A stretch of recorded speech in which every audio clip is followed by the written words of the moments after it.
지난 11월에요. 한국 금융시장에서 정말 흥미로운 어떻게 보면 좀 기묘한 일이 하나 있었어요. 서로 완전히 말이 안 되는, 모순되는 신호 두 개가 동시에 딱 나타난 거죠. 오늘 이 미스터리 제가 아주 시원하게 파헤쳐 드릴게요. 바로 시작합니다. 바로 이거예요. 지난 11월 외국인 투자자들이 한국 주식을 역대 최대 규모로 팔아치웠습니다. 보통 이건 한국 경제 앞날이 좀 어둡겠는데 하는 신호로 보잖아요.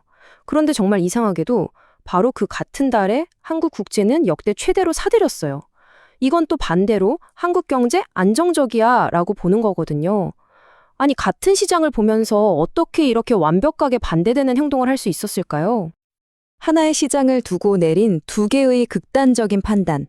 도대체 왜 이런 일이 벌어진 걸까요? 지금부터 그 이유를 한번 깊숙이 들여다보겠습니다. 자, 첫 번째 파트, 엇갈린 신호입니다. 당시 시장에 퍼져 있던 분위기랑 실제 데이터가 얼마나 달랐는지부터 한번 확인해 보죠.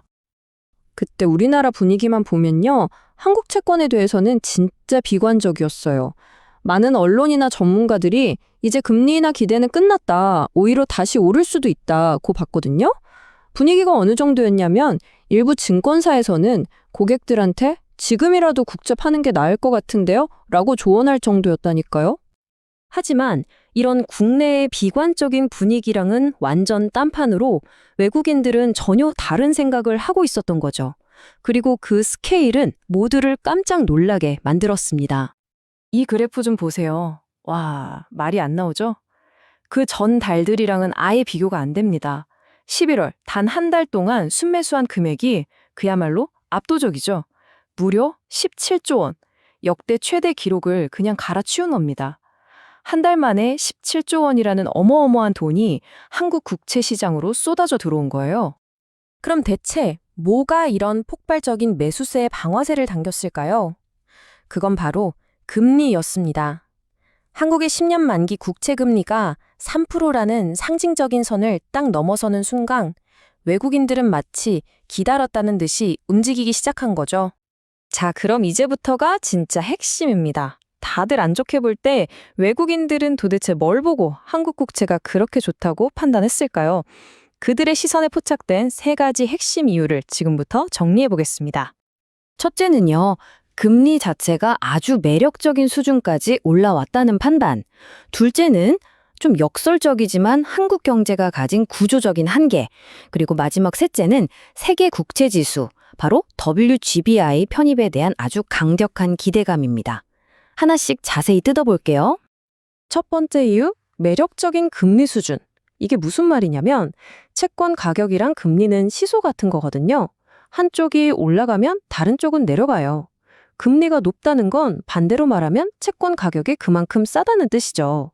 외국인들은 한국 국채 금리가 너무 많이 올랐다고 보고 와, 지금이 바로 우량 채권을 싸게 살 수 있는 대박 기회다. 이렇게 판단한 겁니다.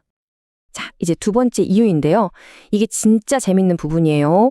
외국인들은요, 오히려 한국 경제의 장기적인 약점 때문에 지금이 채권을 사기에 완벽한 타이밍이라고 봤다는 거예요. 아니, 이게 무슨 말일까요? 바로 이런 요인들 때문입니다. 한국은 아시다시피 가계부채가 엄청나게 높고 일할 사람은 점점 줄어들고 있고 경제의 성장 잠재력도 계속 떨어지고 있잖아요. 바로 이런 문제들 때문에 외국인들은 한국은행이 기준금리를 여기서 더 올리는 건 거의 불가능하다고 본 거예요. 즉, 금리는 이제 꼭대기에 다다랐다. 지금 사두면 앞으로 금리가 내려가면서 채권 가격이 오를 일만 남았다고 본 거죠. 마지막 세 번째 이유. 바로 WGBI 편입 기대감입니다. WGBI 이게 뭐냐면 세계 국채 지수라는 건데요. 여기에 딱 편입이 되면 한국 국채가 믿고 살 수 있는 글로벌 우량 자산으로 공인받는 거나 마찬가지예요. 그렇게 되면 이 지수를 따라서 투자하는 수천조 원 규모의 글로벌 펀드 자금이 좋든 싫든 기계적으로 한국 채권을 사야만 하거든요. 그러니까 똑똑한 외국인 투자자들은 바로 이 점을 파고든 거죠. 내년 4월에 WGBI 편입이 현실이 되면 사려는 사람이 몰리니까 가격이 오를 게 뻔하잖아요. 그래서 아직 가격이 쌀 때 남들보다 한 발 먼저 좋은 자리를 맡아두는 선취매 전략을 쓴 겁니다. 그리고 이 선취매 전략을 뒷받침하는 확실한 증거가 있어요. 바로 이 숫자 3조 원입니다. 11월 한 달 동안에만 무려 3조 원의 돈이 만기가 20년이 넘는 아주 긴 초장기 국채에 집중됐습니다. 이건 그냥 잠깐 치고 빠지는 투자가 아니라 한국 금리가 장기적으로 내려갈 거라는 데에 돈을 거는 아주 전략적인 투자가 들어왔다는 확실한 신호인 거죠. 자, 그렇다면 이 완전히 엇갈린 시장의 신호 속에서 우리는 어떤 교훈을 얻을 수 있을까요? 외국인들의 생각을 딱 한 문장으로 줄이면 바로 이겁니다. 한국 금리는 지금이 정점이야. 길게 보면 내려갈 수밖에 없어. 그들은 단기적인 시장의 불안감이나 뉴스 같은 소음에 흔들리기보다는 경제의 구조적인 큰 흐름과 명확한 데이터를 보고 장기적인 판단을 내린 거죠.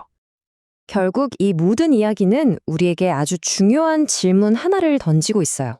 매일같이 쏟아지는 부정적인 뉴스 같은 시장의 소음과 경제의 큰 그림을 보여주는 데이터 사이에서 여러분은 어디에 더 귀를 기울이시겠어요? 한번 생각해 볼 문제인 것 같습니다.